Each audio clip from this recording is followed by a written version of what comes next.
In today's episode, I want to talk about the eyes of models or people. I've seen a lot of people doing way too much or messing up with the eyes a little bit. So I just want to talk about that topic a little bit.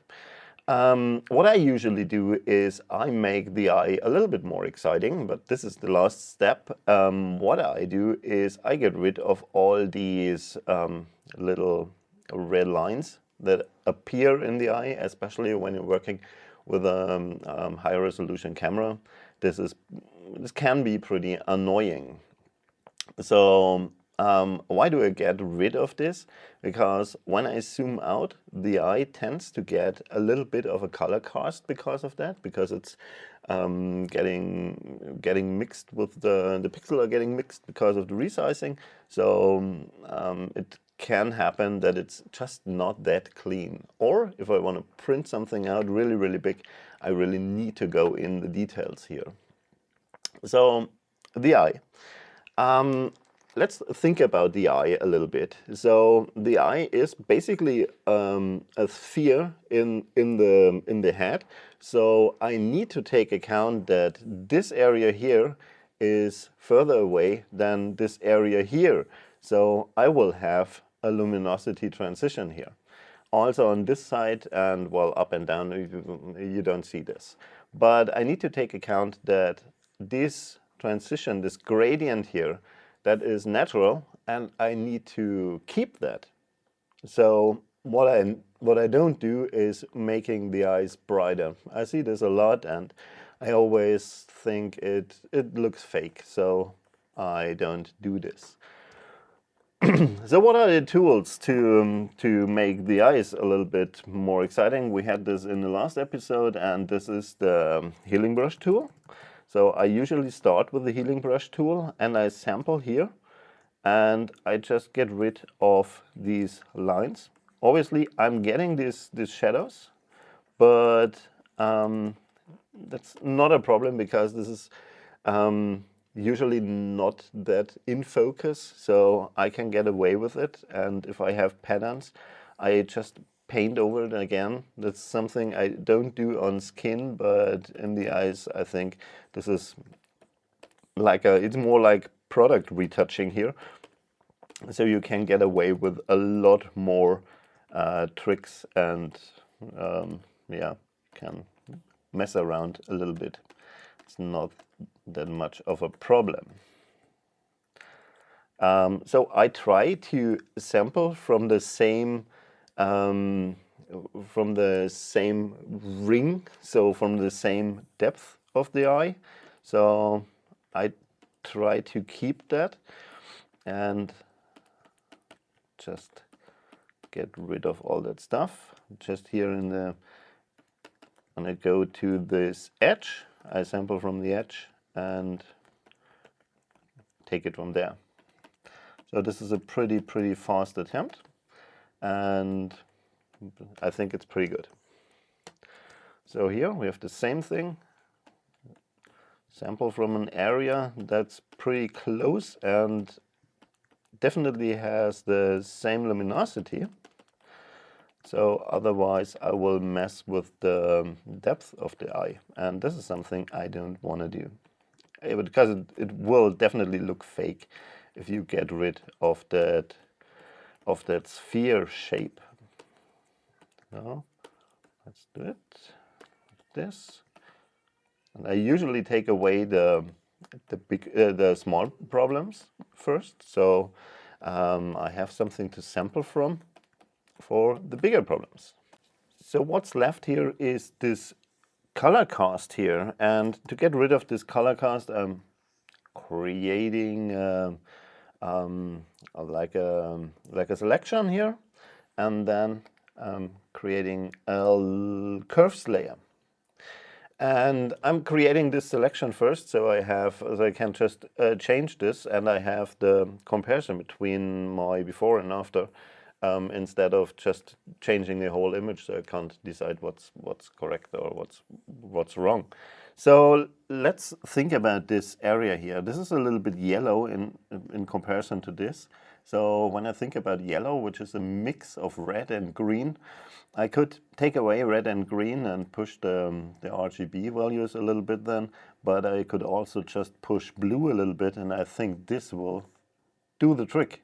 So using the blue channel and this hand tool, then I can just push this a little bit up. And I try to get a little bit too far, so I get a slight bluish color cast, which is a little bit stronger than this one, because I will paint this in now. So let's create a new, let's delete this, and then with pressed Alt key, click on the layer mask, and I get a nice black mask here. So with a low flow, I'm using 7% here, and a very, very soft brush. Hardness is at 0%. I can just get away with that yellow cast here. Let's see if we have this on this side as well. Nope, we don't. So let's just paint over the areas that are a little bit yellow. So this tool did a very good job. Or I did, or whoever.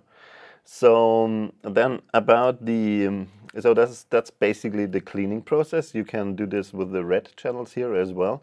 So if I want to get rid of this red color cast, I would probably do just the same. So this area, use a curves layer, think about what I have. I have red and I want to have white. So yeah, this time I really take away the red one.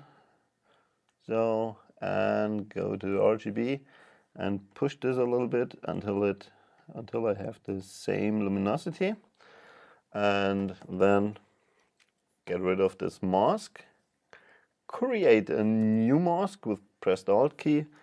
Use a soft brush with low flow and just paint over the slight reddish color cast. So, and that's basically how I do my color correction. So this is the whole process of color correction. I do everything with curves now because I have absolute control over what's happening, and yeah, it's a good tool. So you see, each layer has just a very small effect, and I think that does the trick for me. So I'm stacking up a lot of layers that have a small effect, and then in the end I get like a big effect without messing around in the image, because these slight effects, well, you know, the side effects adding up, but they are not adding up that much, instead of using one layer that does everything. So let's talk about the depth of this eye. If I wanna have more depth, I can just use a blank layer and go to soft light, or use any other dodge and burn method. Usually I use the retouching toolkit, which I have here, and use the dodge and burn tool here that creates a curve layer for dodge and a curve layer for burn, and it also has a clipped-in saturation compensation, which is pretty handy in most of the cases. For this demonstration, I'm just creating a blank layer in soft light or in linear light. Let's use linear light here. And now if I paint with black, it gets darker, and if I paint with white, it gets brighter. So now my Photoshop messed up here. Ah, crazy. So brush tool, hardness at 0, and I use a very big brush, and here I use 4%. So what I do is make the outside of the eye a little bit darker. Not much, just a little bit. And the inside of the eye, I use a very big brush and I just click on this. Maybe 2 times, I don't know.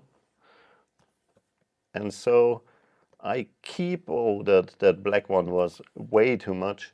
But that way I keep the natural look of the eye. So let's go back and just increase this a little bit until it looks fake, and then go back 10%. So like this, yeah. And now when I make the eye itself more exciting, I think about where is my light source. Because the way it works is the light source puts light in the eye, it gets reflected on the back of the eye and gets out on the opposite side. So actually it would be here. So this would be my brightest part in the image. Let's go to soft light and just make this a little bit brighter. So, because this would be natural. So the natural reflection in the eye brightens the opposite side of the eye. What I don't do is painting the dark areas in the eye. What I do is sometimes that I use a black brush and make the pupil a little bit darker, but this is additional, so I just do it if I see it's getting gray or something, so make it black again. But usually that's all I do for the eye. And if you see the before and after, it's still pretty natural, but it's a tremendous effect. So I want to see the whole image. It looks pretty good. Maybe that reflection was a little bit too much, but as it's a normal separate layer, I can just adjust the effect. So I hope you had some fun. Give us a like and share it with your friends and family. This was Stefan for Raw Exchange.